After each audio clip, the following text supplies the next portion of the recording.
Olá, enfermeira Ana Filipa Viegas. Nós somos alunos do 8º D. Sou Mariana Sousa. Sou Francisco Nascimento. E, primeiro de tudo, obrigado pela colaboração. E queríamos lhe fazer algumas perguntas acerca dos cuidados a ter e perigos da exposição ao sol. Então vamos começar. A primeira questão é: a exposição solar tem benefícios? Olá, antes de mais queria dizer muito bom dia. É com enorme prazer que eu estou aqui, em nome da equipa de saúde escolar do Centro de Saúde da Vida. É com muito gosto e estarei disposta a responder a todas as vossas perguntas. Em relação a esta pergunta, a exposição solar tem benefícios? É claro que sim. Esta exposição tem realmente benefícios, devem ser com as regras e ser efetuada sem exageros. Então, os benefícios que esta exposição terá é ativar a circulação sanguínea, estimular o nosso sistema hormonal, há um maior aproveitamento dos nutrientes e todos os processos endócrinos, promove também a promoção e a síntese da vitamina D, que ajuda a fixar o cálcio aos nossos ossos e aos nossos dentes, um grande aliado à nossa saúde. Aumenta também a quantidade de glóbulos brancos, que ativam nossas defesas naturais, e dos glóbulos vermelhos no nosso sangue. Estimula o nosso sistema hormonal, melhora a circulação das articulações e também dos músculos, não é? Tem uma ação anti-reumática. Pode melhorar algumas doenças da pele, como a psoríase, a dermatite seborreica, o acne ligeiro. E ativa também o sistema nervoso. Costuma-se dizer que é um bom antídoto sobre a depressão e a ansiedade. E favorece também a atividade cerebral. Deve, como disse inicialmente, ser feita com regras e sem exageros. E a que horas é que podemos pôr ao sol sem prejuízos? Eu tomei a liberdade de trazer aqui um relógio onde diz as horas perigosas, o horário de perigo intermédio e as horas apropriadas à exposição solar. Então, como horas perigosas, temos entre as 12 e as 16 horas da tarde. São horas onde os raios ultravioleta incidem com maior frequência e que temos de ter extremo cuidado com a exposição solar. Temos horas de perigo intermédio, entre as 11 e as 12 horas e entre as 16 e as 17. E as horas apropriadas antes das 11 horas, ou menor do que isto, e depois das 17 horas já há um maior, já é necessário menos cuidados, mas de qualquer maneira sempre com muita proteção, com hidratação, com todos os cuidados que qualquer pessoa deve ter na exposição solar. Bem, obrigada. O protetor solar é o único meio de proteção? Não.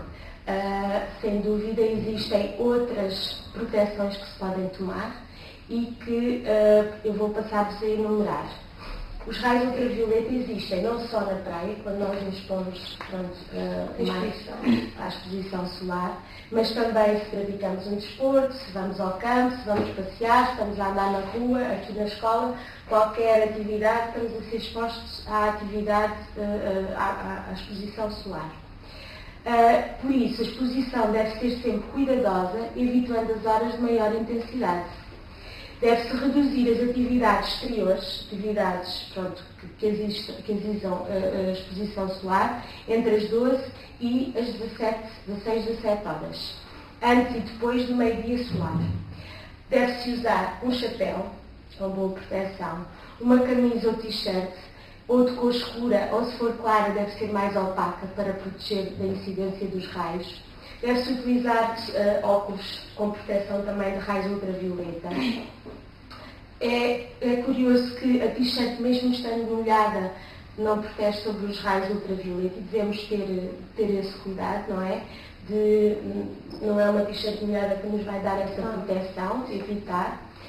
Deve-se haver uma exposição gradual ao sol, não deve ser uma exposição assim intensa assim logo, deve ser gradualmente, e primeiro para uma sombra, depois então ir um bocadinho para o sol e sempre com proteção.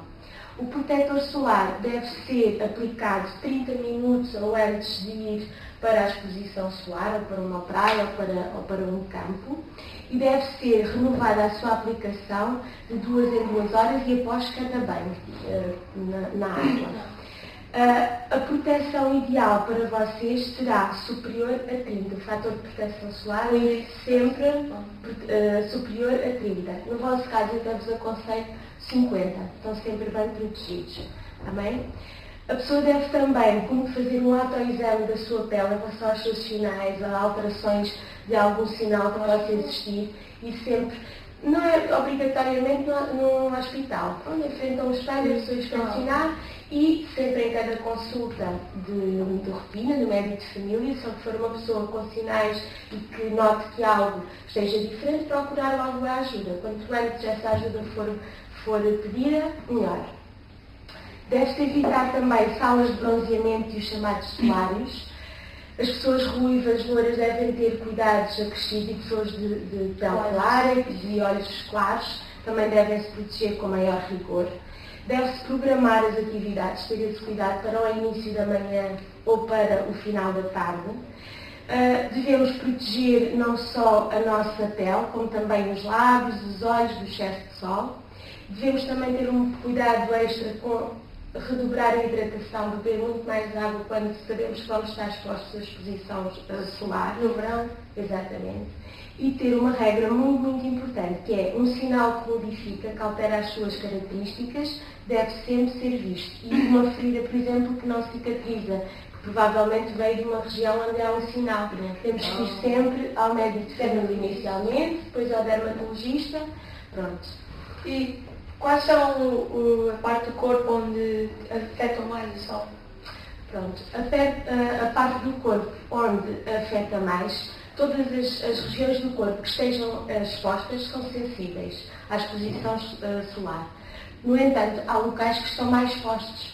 Esses locais são a nossa face, a nossa cara, o nosso pescoço, os ombros, as mãos, o pé, todas as extremidades que estão mais expostas, devemos ter uma atenção redobrada. Então, e quais são os raios solares mais prejudiciais, os ultravioleta ou os infravermelhos? Os raios ultravioleta são, sem dúvida, os nefastos para a nossa saúde. Os raios, porque se provêm de uma radiação eletromagnética e, estão mais próximos de uma cor mais escura e daí a sua maior intensidade de raios. Os raios infravermelhos provêm de uma radiação que não é iónica e daí não ser nefasta para a nossa saúde. Até muitas vezes é utilizado em tratamentos para a nossa pele, tratamentos medicinais, já há algumas aplicações com a luz infravermelha. Por isso, os que são prejudiciais para a nossa saúde hoje em dia são os raios ultravioleta. E quando o céu está nublado, o sol também queima? Sim, sem dúvida. Deve-se ter especial atenção nos dias com vento e quando o céu está nublado, porque os raios existem à mesma. Só para terem uma atenção, por exemplo, na neve, os raios incidem, refletem-se de uma maneira que refletem 85% dos seus raios. Por isso, quando vamos à neve, ainda temos de ter cuidados extra redobrados. Na praia, esses raios refletem-se 20%. Não haver aqui a diferença. Pronto, na areia, a exposição dos raios. Na água e na relva é uma reflexão de 5%. Por isso, mesmo estando à sombra, mesmo estando num dia nublado, mesmo estando não diretamente expostos aos raios ultravioleta, devemos estar sempre protegidos e com cuidados redobrados. Bem? E quando estamos dentro de água ou de um carro, o sol queima mais? Pronto. O sol queima e existem, como eu já tenho vindo a repetir, os raios ultravioleta existem em qualquer local onde nós estejamos. Mesmo à sombra existem irradiação de raios ultravioleta. Aquilo que existe dentro de um carro e dentro de água é que, em primeiro lugar, dentro do carro existe um perigo de aquecimento excessivo. E sobre o para-brisas também incidem os raios ultravioleta. Por isso temos que ter o cuidado de fazer sempre um arejamento do nosso carro, parar quando são viagens longas, parar de vez em quando para fazer uma hidratação, para ir para um ambiente com mais sombra, tudo isso. Dentro da água tem que haver sempre cuidado redobrado de renovar a aplicação do protetor solar depois de ir. Porque quando vamos para a água, o protetor solar, apesar de muitos deles serem resistentes à água, ele é sempre uma grande porcentagem retirada. Por isso, daí o perigo de, se estamos muito tempo dentro da água, estamos a perder alguma proteção solar, até que estamos expostos a sal e tudo isso, que pode favorecer mais também o queimar da pele. Agora queremos passar ao outro assunto, ao cancro da pele. Em que consiste o cancro da pele? O cancro da pele consiste especificamente no crescimento anormal e desorganizado das células da nossa pele. Então, ele existe com maior frequência na raça branca, tem uma incidência maior depois dos 40 anos e geralmente é provocado por exposições excessivas ao sol. Daí a importância de estarmos sempre a falar dos cuidados que devemos ter. E há um fator muito, muito importante que 80 a 85% da nossa tolerância à radiação solar é feita até aos nossos 18 anos de idade. Daí a importância de vocês estarem numa idade crucial para se protegerem e para terem uma proteção da vossa saúde a longo prazo. Se protegerem agora, têm um fator de tolerância muito maior e não estiveram tão expostos à radiação solar. Estão a proteger-se contra, um dia mais tarde, alguma situação destas. De qualquer maneira, existem três tipos de cancro da pele. O primeiro é o basilioma, o segundo o primeiro é o basilioma, o segundo é o carcinoma e o terceiro é o melanoma. Conforme vamos evoluindo para o terceiro, o grau de malignidade é pior. Pronto. E temos de ter cuidados muito mais redobrados e o tratamento é muito mais agressivo. Por isso, protejam-se, estão na boa altura para proteger. Costuma-se pôr sempre protetor, tudo isso. Nunca esquecer, porque como é sabido, quanto mais protegerem agora, mais protegidos estão para o vosso futuro também. Então, e de que maneira é que o sol pode provocar o cancro da pele? O sol provoca o cancro da pele porque as radiações ultravioletas, existem as radiações ultravioleta A, que penetram todas as camadas da nossa pele e daí haver um maior perigo se nos pusermos ao sol, porque os raios estão a atingir todas as camadas da nossa pele, que existe a epiderme, a derma, a hipoderme, todas essas camadas são atingidas. Se for sem proteção, imaginem o nefasto que isto é para a nossa pele. E depois os raios ultravioleta C a D, que atingem as camadas superficiais da nossa pele. Por isso, tanto uns como outros, se a exposição for excessiva, afetam o funcionamento da nossa pele e podem desorganizar as nossas células e fazer efeitos nefastos sobre ela. O cancro da pele só surge devido à exposição solar ou há outras causas? Existem outras causas, ou seja, existem fatores de risco para poder desenvolver este tipo de doenças ao nível da pele.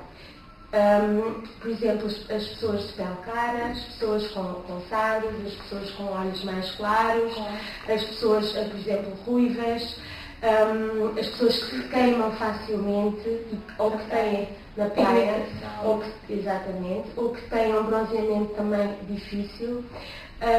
As pessoas que têm uma exposição assim, muito incisiva nos períodos mais perigosos de exposição solar e que sejam exposições por curtos períodos e de grande intensidade também é um fator de risco. As pessoas que têm muitos sinais no seu corpo também é um fator de risco e pessoas, como é óbvio, que tenham na família casos de cancro da pele, qualquer um deles, principalmente do melanoma, que é o mais perigoso. E pessoas que tenham antecedentes de queimaduras solares, também têm que ter cuidados redobrados. Daí a importância de sempre, mesmo para a escola, quando há fatores de radiação solar intensa, ver sempre o protetor. Por exemplo, quando vão praticar o exercício físico, tudo isso, fazer sempre. Até há vários sites de internet que eu até vos recomendo a averiguar. O site da Direção-Geral de Saúde tem lá vários transportes para sites de interesse, relacionados com o cancro da pele, com a proteção, e ele também faz uma diretriz para o site do Instituto de Meteorologia e lá dá para ver o índice de raios ultravioletas que está a incidir sobre a nossa região. E nós já sabemos, vamos para a praia, vai estar raios ultravioletas mais intensos ou menos intensos. Podem ir pesquisar e fazer pronto, algum trabalho de proteção para vocês também. E no caso de aparecer algum sintoma, a que médico devemos recorrer? Pronto, logo que apareça algum sintoma, e quanto antes melhor, até se deve fazer de vez em quando rastreios, caso seja recomendado. Primeiro, ir ao médico de família. Ele, nessa altura, irá recomendar para um especialista. Eu próprio, nessa consulta, poderá fazer o encaminhamento, que será um dermatologista, que, após análise específica dos sinais, de alguma situação que esteja diferente, encaminha depois para a cirurgia ou ele próprio faz o tratamento. Está bem. Obrigada. Obrigada por nos ter esclarecido as nossas dúvidas e acho que a partir desta entrevista vamos ter mais cuidado com o sol. Muito obrigada a eu, com todo o prazer que cá estive, e espero que se protejam para o vosso futuro e para a vossa saúde. Obrigada. Obrigada.